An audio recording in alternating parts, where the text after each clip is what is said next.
Alright guys, welcome back to my channel. I hope everybody's doing 100 times better than I'm doing right now. So, what happened to me? Last Saturday, this is day 5 now after surgery. Last Saturday I had a appendectomy done. That's the removal of your appendix. What was it? So that was Saturday. Thursday, I started getting pains, general pain, stomach pain in my around the belly button area, and that was Thursday. I was working out, and I was telling my wife, "Man, I just don't feel, excuse me, I just don't feel like working out." And I just felt kind of out of it and weak. As you can tell, I'm very weak right now. But I got through my workout, and then what was it? Friday, I woke up and I started getting this pain in my lower right quadrant here, in my gut, and it wasn't that bad, and I didn't think much of it until later in the early afternoon. Friday, and I was like, something's not right. You know when you're feeling fine and there's a weird pain and it's not going away, it's consistent. And I'm starting thinking, well, it's not my gallbladder, I know that. I had that removed in 2016. And thinking, what else is down there? And then it hit me, appendix. I'm like, oh boy. I said, oh boy. Did some research and all that, and I had all the typical symptoms, general stomach pain, and then the pain shifting to down here. I'm like, okay, I'll wait a little bit longer. And then I decided, you know what, it was afternoon already, later afternoon. I said, let me go to this clinic over there. They have a nice clinic over here, one of those walk-in type clinics, and see if they can at least determine if it's appendicitis or not. And their CAT scan wasn't working, and they said they can send me to the hospital and get the CAT scan done there. And I said, well, you just want me to just drive down there? They said, no, we'll send an ambulance. I'm like, no, I'm not that bad. And I said, forget it. I'll go tomorrow or something, I told them. So I left there. And I said, okay, I'm going to wait one more day and see how the pain is. So I woke up Saturday, and the pain was still there, maybe a little worse, but it was still there. And I started getting a little worried. I said, you know what, I better catch this early, because I sure don't want this thing to blow up in my gut, because once they burst, there's a big mess to clean up in there, and I don't want that happening. Well, for those of you that don't know the anatomy of the appendix and where it's located and everything, this is the anatomy, the human anatomy of your intestines. Your appendix is right here, and it's where the small intestines connects to the large intestines, your colon. And right there at the end is your appendix. What happens is food particles, undigested food, or small seeds and things like that get lodged in there and can't get out. And then your appendix becomes inflamed and infected, and then you gotta get it taken out. It happens in 10% of the people. It doesn't matter what kind of diet you're on. It happens to anybody, basically. But my theory is the reason why it happens is the anatomy of the appendix. If you look at it, it looks like a little worm at the end of your large intestine. 2 to 3 weeks before this happened, I was experiencing a lot of gas. Now I'm talking about explosive type diarrhea, okay? That was the change in diet from being mostly vegetarian to eating just strictly carnivore. And that's normal. Your microbiome is converting, it's changing, it's getting used to this. But I was having those really high pressure, explosive, a lot of gas, you know. And my theory is, with all that pressure in your large colon, that little worm hanging at the end of your appendix there, your appendix is going to act like a little balloon. Basically, it's going to fill up with the junk that's in your intestines at the time. Now, the doctors usually say that little pieces of undigested food get caught in there, and seeds and things like small seeds and stuff like that. Oh, I'm a carnivore. I don't have any undigested food. But apparently, food did get in there and couldn't get out. Basically, what happens under all that pressure, and can't get out, and it gets inflamed, and then it gets infected. That's my theory, anyways. But food does. That's what happens, though. Food does get in there, and gets lodged in there and can't get out. And my theory is, when you have all that gas pressure built up in there and you can't get it out right away, that food's going to get pushed in there because it's going to act as a little balloon. So I ended up going to the hospital on Saturday, and they ran a CAT scan on me. Well, first of all, they put IVs in me and stuff, and ran some saline through me, and that helped out a lot as far as I was kind of dehydrated. And they were doing some blood work too to see if I had an infection. I had a small infection, they said, showed up in my blood as I had an infection going on somewhere. And they did a CAT scan on me. And that is the weirdest feeling, let me tell you guys. And those of you that have done CAT scans before, they inject this iodine stuff in you. And she told me that that you're going to feel like heat on your throat area, discomfort, and she says, don't worry about it, it goes away like in 20 seconds. I'm like, okay, no problem, I can handle it, I'm a man. Yeah, right. So they had me go through it a couple of times. I guess they were warming the thing up or whatever. And they had me put my arms up, and she told me to take a deep breath. She's going to put the solution in me, and like she said, I immediately started feeling this weird sensation around my throat and around my gut. I started feeling nauseous, like I was just going to puke everything up, which I didn't have nothing to puke up. And I was trying to hold my breath. I went through the machine, and then she said, okay, you can let your breath out. And as soon as I let my breath out, that feeling started going away. And I was like, oh, thank God. Because I was the most nauseating feeling I've ever felt in my life. It's disgusting. But anyways, that was fun. And I got through that. And they came back shortly after that yes, I have an acute appendicitis. And the nurse told me that the doctor's still in. It was later in the afternoon already. It was like 4 o'clock. The doctor that does the surgeries is still in, and she'll be able to do it tonight if you want, and you might be able to go home the same night. I'm like, you know what? Yeah, let's do that. As much as I didn't want to do it, but I figured I might as well just get it done and over with. And so yeah, they were getting me ready for the operating room, and I've been through this before. I had my gallbladder out in 2016,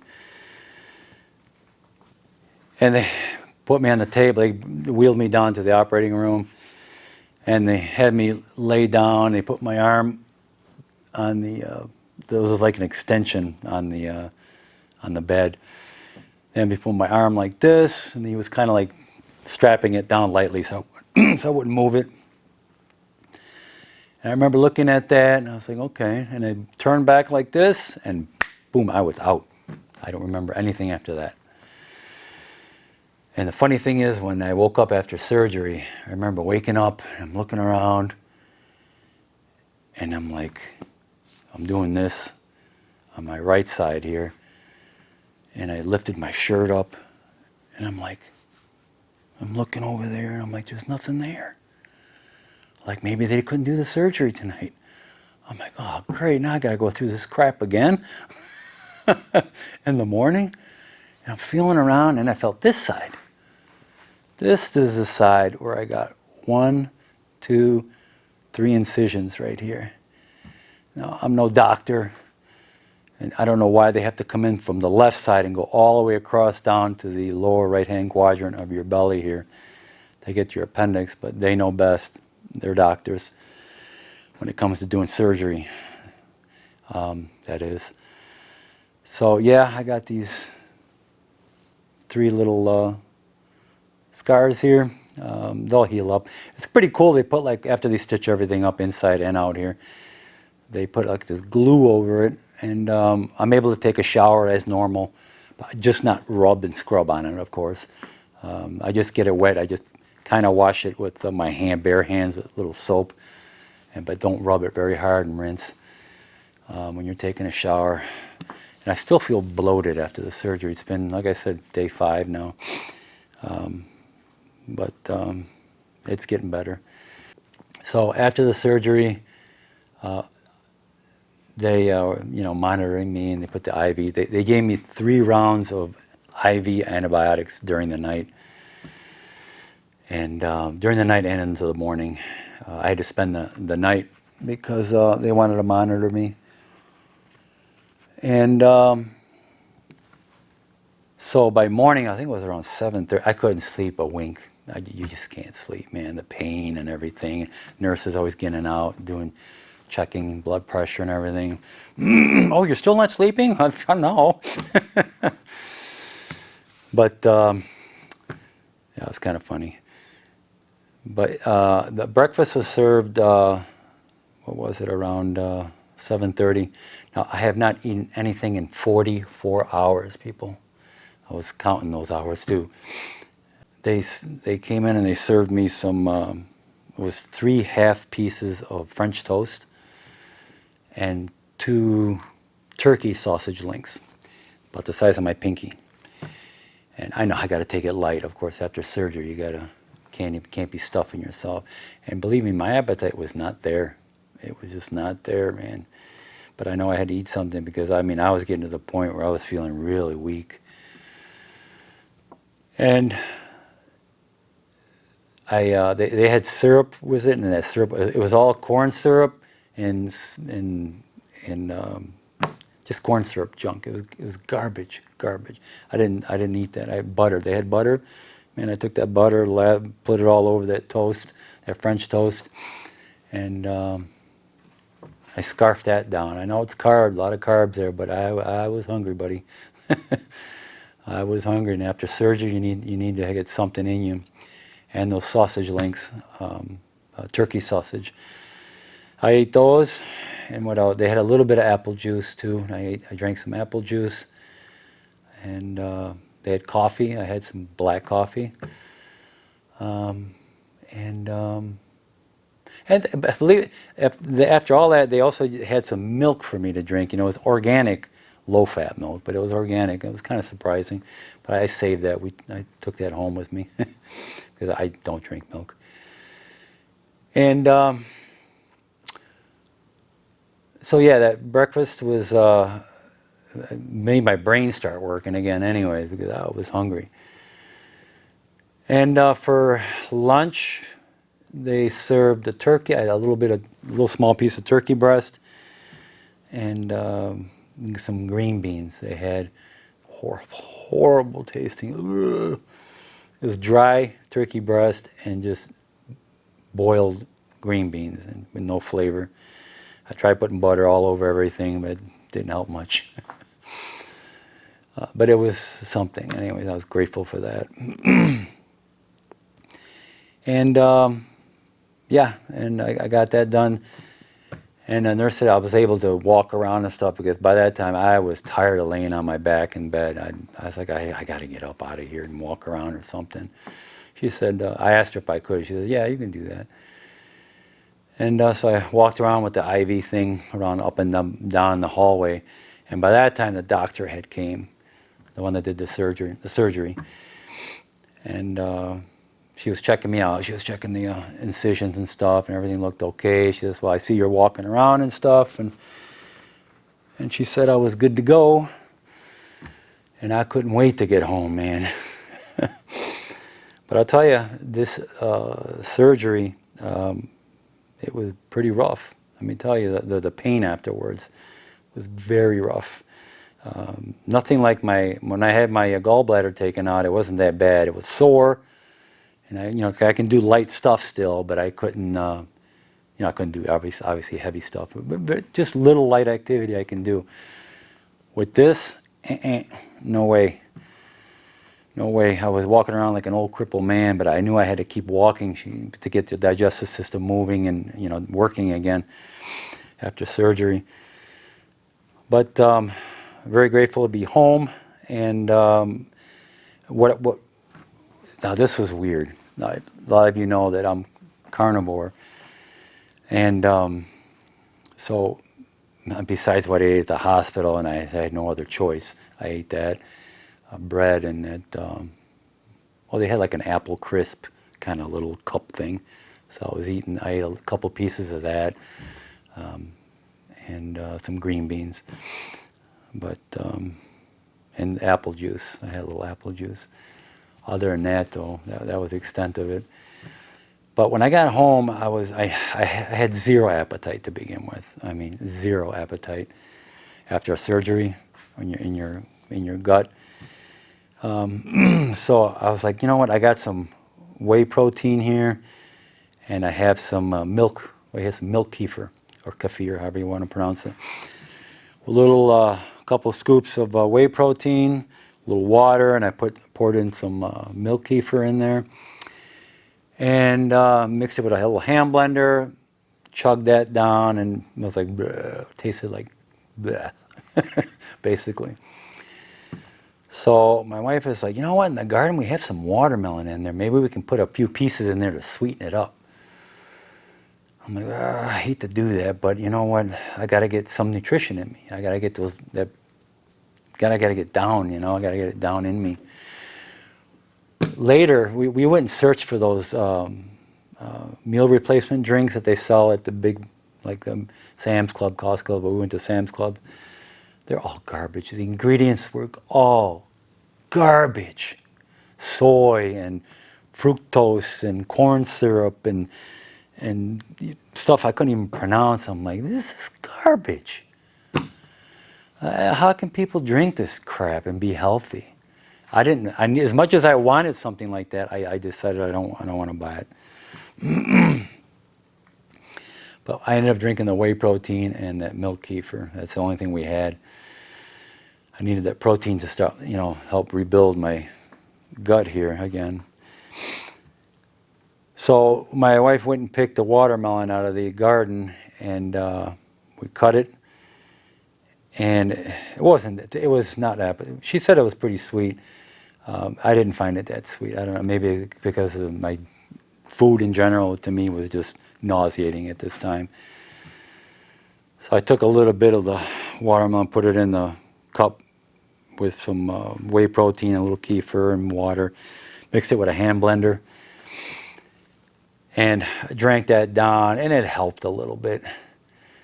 But this is a weird thing that happened. My wife, being tempted with all this watermelon here, that we have a good-sized watermelon, and but she ate about a quarter watermelon that day. She didn't want it to go to waste. The other, we just going to give them to the chickens. And we're both carnivore, right? And you know our story. We've had all these aches and pains, joint pains, and allergies, and you name it. I had PVCs, the heart palpitations and stuff, air hunger and aches and pains and gout-type symptoms and irritable bowel. I had it all. When carnivore, everything disappeared. So this is what happened. We had a little bit of that watermelon. I had it in my smoothie, and I had a couple pieces too, just to get something down in me. And my wife also was eating it too. It was kind of refreshing. So that was earlier in the late morning, early afternoon, or noonish, whatever. And then later in the afternoon, we had a few more pieces of that watermelon. Lo and behold, as we were getting ready to go to bed, my wife starts, her nose starts getting all clogged up, congested, sneezing and sneezing and sneezing, itchy eyes, really weird allergy symptoms. Even her ears were itching and throat's itching all the time. Oh, and her wrists started hurting her, like pains in her wrist and stuff, and her knees. She was getting all her symptoms back when we were eating fruits and vegetables all the time, just like that. And I'm like, wow, this is crazy. I mean, we can't even touch vegetables anymore, because as soon as she does, for me though, that night, I didn't have any symptoms like that, but what I did have, we couldn't sleep the whole night, both of us. Could not sleep. We tried, it was just tossing and turning. I couldn't toss and turn, but I had to lay on my back all the time because of the pain. But the whole night long, it was tossing and turning. I'm cold, I'm hot, I'm cold, I'm hot. And the sneezing, congestion, blowing your nose constantly, itchy eyes. And I was like, man, this is crazy. Just eating the little bit of watermelon. And these are the ancient watermelons we got from Baker Creek. And the reason why I got those years ago was because they are not genetically modified or touched or anything. They're originally untouched genetics. Still affected us. So we've learned our lessons. As much as I would like to eat fruits and vegetables, we just can't anymore. Unless we want to be sick and miserable with inflammation all the time. And I'm done with inflammation. I had 18 years of inflammation. I'm done. And so yeah, that was a weird, eye-opening, I should say, experience, because that pretty much reinforced that we cannot go back to eating fruits and vegetables just because we feel like it. Not an emergency situation, of course. If we have to, we have to. But if we can help it, no, I can't. Yeah, that's the story, guys. I mean, the pain after surgery I'm on day 5 now, and it's gotten better today. I was able to move a little better, get up out of bed better without struggling. Not as bad. Your intestines are going to start working again, basically. You're going to get a lot of bubbling action going on, and things are going to start moving around again. And it's very painful when that happens, and you're going to start having a lot of diarrhea because things are not working that great down there.